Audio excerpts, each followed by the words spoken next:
Hi. Okay, so I made ricotta yesterday. Came out pretty good. I'm going to use that in my baked ziti. Today I got up early. I never made mozzarella before. I made it, and it came out pretty good. So I decided to go out get more milk, and I'm going to make another batch. And I'm going to use that for my baked zitis. The reason why I can't use the first batch is because I ate half of it already. So I'm going to make two more batches. So what we're going to need is a stainless steel pot with a lid. It can't be non-stick. It's got to be stainless steel so it could be sterilized. I've washed all this stuff. You're also going to need a glass or a stainless steel bowl, a stainless steel colander. You're going to need half a rennet tablet, a quarter cup of bottled water to dissolve the rennet in, and you're also going to need a quarter cup of water for citric acid, and of course a gallon of milk. I was kind of surprised at how easy it was, and it actually came out pretty good. So let's get started. Okay, so we're going to add the milk. There's no heat yet.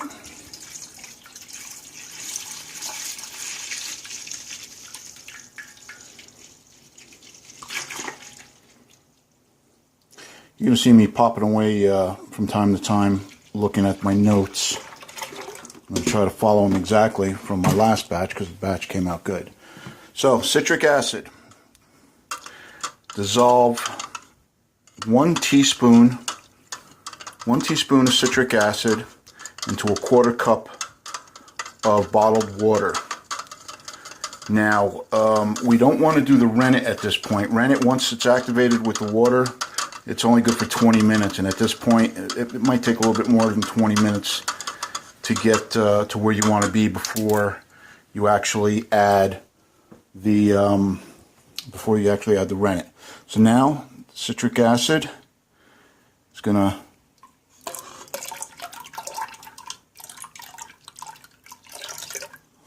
we add the citric acid. Just give a cup rinse. Just give it a stir. Mix it all up for about, I don't know, 10 seconds, 15 seconds.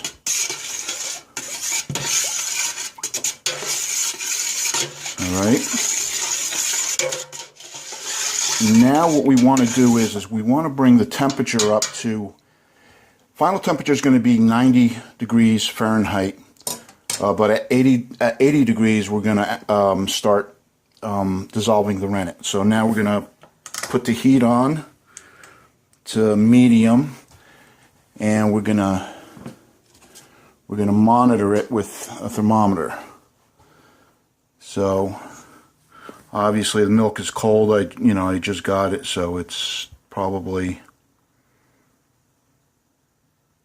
it's not even close to being ready. So when it comes up, we'll be back.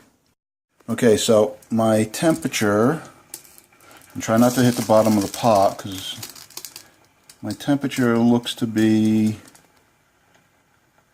about 80. Check it in other parts because my stove does not cook evenly. So okay, I'm at 80. So what I'm going to do is I took a knife and I shaved up the half a tablet of rennet, and I'm gonna dissolve this as best I can in a quarter cup of bottled water. Distilled water is fine. I don't know about filtered water. If you have filtered water, I have filtered water, but I didn't want to take a chance. So it's not going to dissolve all the way. But okay, so we're not gonna add that until this comes up to 90, and we are at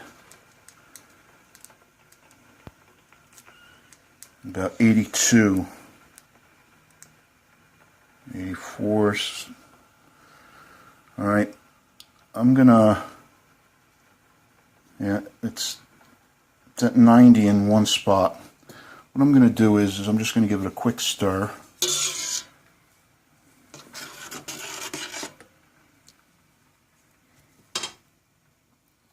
Just to distribute the heat and see where I'm at. I'm probably okay. I'm probably about 85. That's about 90. So you know what? I'm just gonna wait a second here. I must have a water bead trapped between the burner of the glass top stove and the bottom of the pot because you can hear it crackling.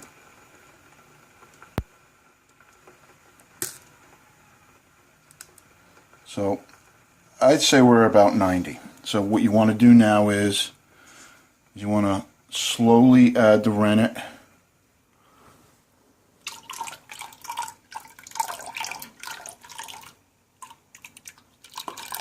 And then what I do is just rinse the cup, give it a quick, gentle stir.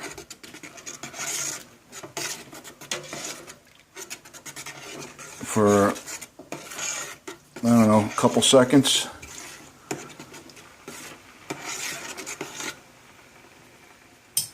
Off the heat, heat's off, take it off the burner, and cover it for 5 minutes. And what'll happen in that 5 minutes, it's all going to congeal and it'll be one solid mass. So, and then we're going to have to cut it up into about 1-inch cubes, and then that's pretty much the bulk of it. And then we have to separate the curd from the whey. So we'll be back in about 5 minutes. Okay, so it's been about 10 minutes. I'm going to take the top off, and you can see that the curd is formed. Just run your spatula between the curd and the pot. Sorry, I want to get my kids to help me with this so they can do the camera work, but they don't want to do it.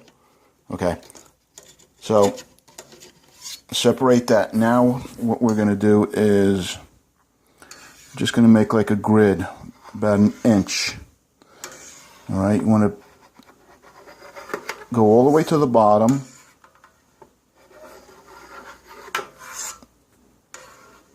Don't be too rough with the curds. You want to try to keep them as intact as possible. You can also use a knife for this, by the way. I mean, then you're going to go the opposite way, and in essence just make a grid of chunks. Now, this is going to be the hard part because I only got one hand. We're going to put it back on the burner. We're going to put the heat back on to medium and shake the pot. Try not to stir it. If you shake the pot, it'll help form more curds. We want to bring this up to about 105, and we're at, it retained the heat pretty good. We're at about 90, and it's going to come up fast. Don't walk away from it.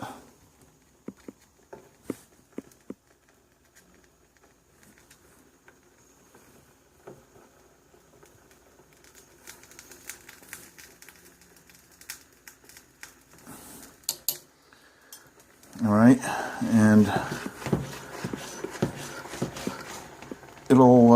the curds and the whey will start to separate, and then after this, we spoon it out with a slotted spoon, and we start to drain it.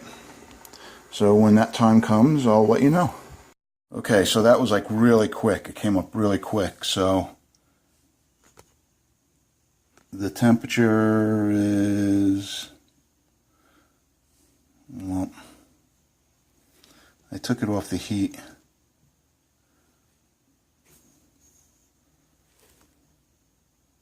And maybe I should put it back on just a little bit.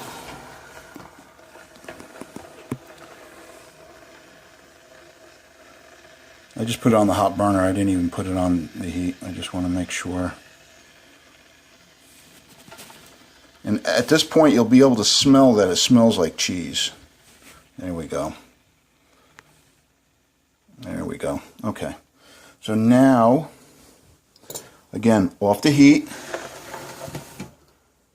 And let it sit again for another 5 minutes. Okay, so it's been about another 10 minutes or so, and as you could see, the yellowish liquid, the whey, is separated from the curds, which I think they're formed pretty well. So now what we want to do is we want to use the slotted spoon to carefully take the chunks of curd and put it in the colander for straining. So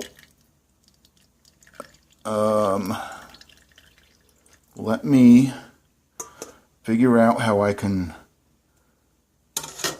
set the camera so you guys can just get bored and watch me strain my curds. Okay, so I was able to rig something up. So now I'm going to gently take the curds and put them in the colander. And we're more than halfway finished with this. There's only one other step, and that's to actually cook the curds in hot water, which turns it into mozzarella.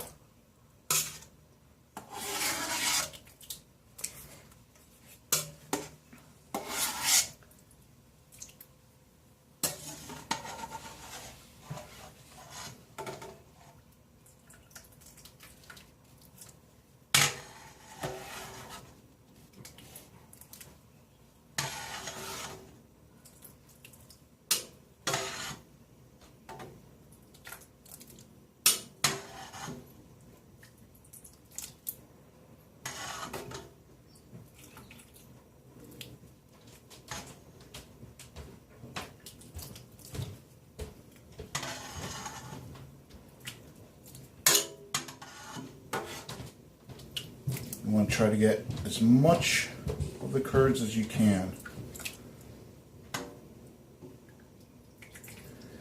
And then what you want to do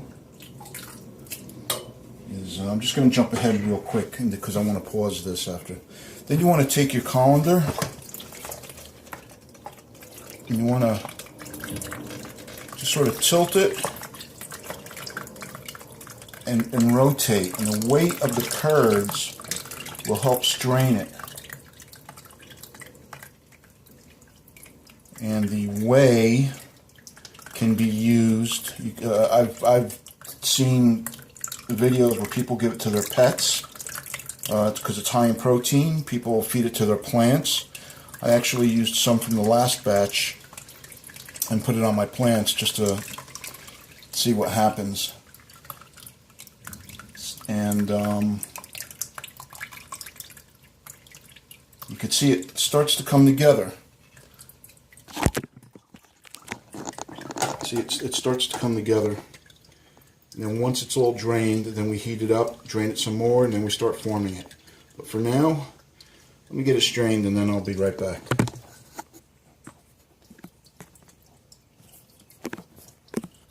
Okay, so I drained it as much as I could with the colander.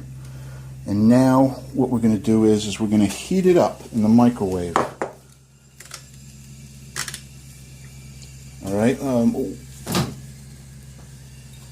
I'm kind of familiar with this microwave. You don't want full power. I don't know how many watts this is, so the way I did it last time is I pressed 1 minute at power level 5. I guess that's 50%. Okay. And start. So after a minute, we'll be back. Okay, so you can see heating it up brought out some more liquid. And what we're going to start to do now is I put gloves on, and we're going to start to sort of knead this and form it. Okay, so you can feel it's warm and it wants to come together, and that's what you want to do. And everything is gentle at this point. You still want to be gentle with it. All right, you want to get rid of some of that liquid.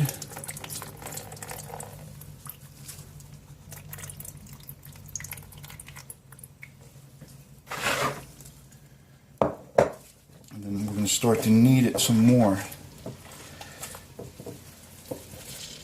Now I've got some water in the kettle, and we want hot water, but we don't want boiling water, because you got to put your hands in there, and the last thing you want to do is put your hands in boiling water. It just doesn't go well. So the more you handle it, the more whey is going to come out.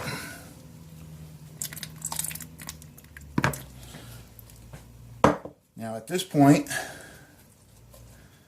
I am going to put it back in the microwave.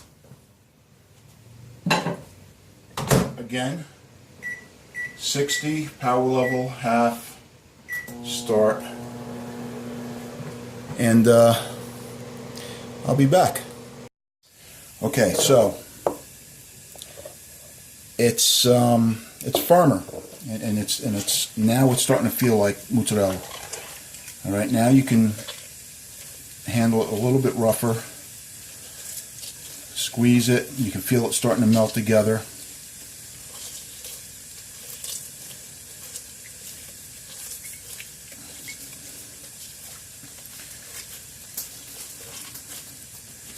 Get rid of the whey. And now you start making your layers. Just take it, fold it,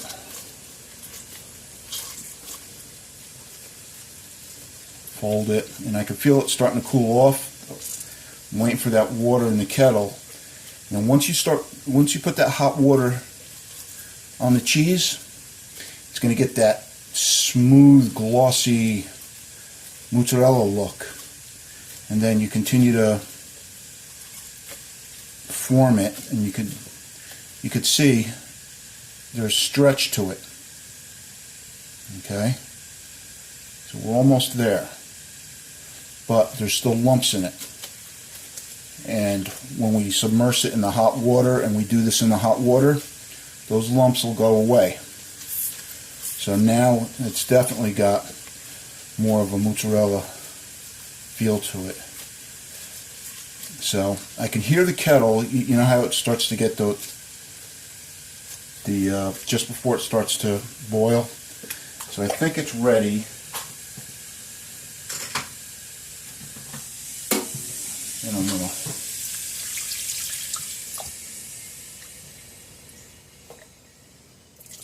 well, it could be a little bit hotter.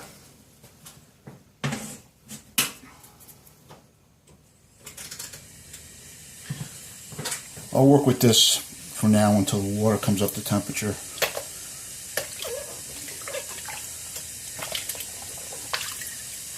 But you can see, as soon as I put the hot water on it,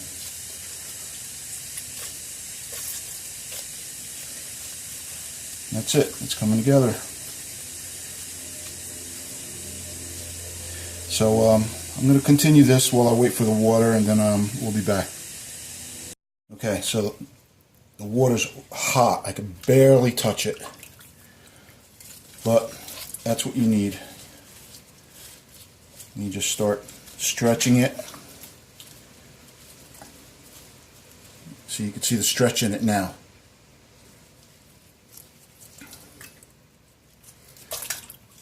Oops.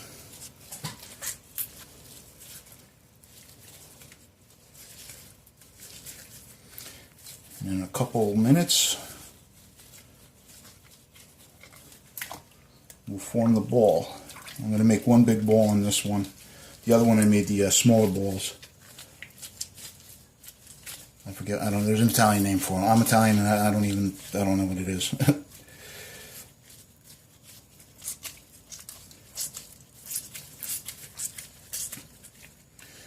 Okay. Oof.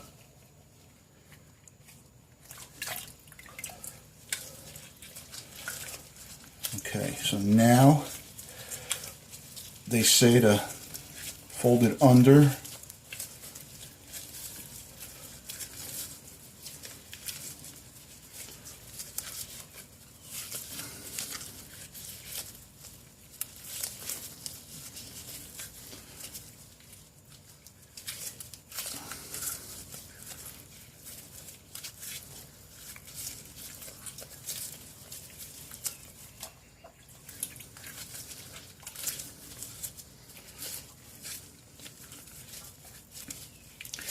And that, my friends, is how you make mozzarella.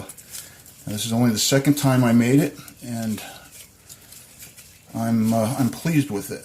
So I got a nice, you can see the nice shine to it. So now, if you notice, we didn't add any salt or anything to it. So what we're going to do is we're going to add this to a brining solution, and this is about I don't know, pound or so of pound or so of kosher salt with water. And just let it sit in there, and that's it. So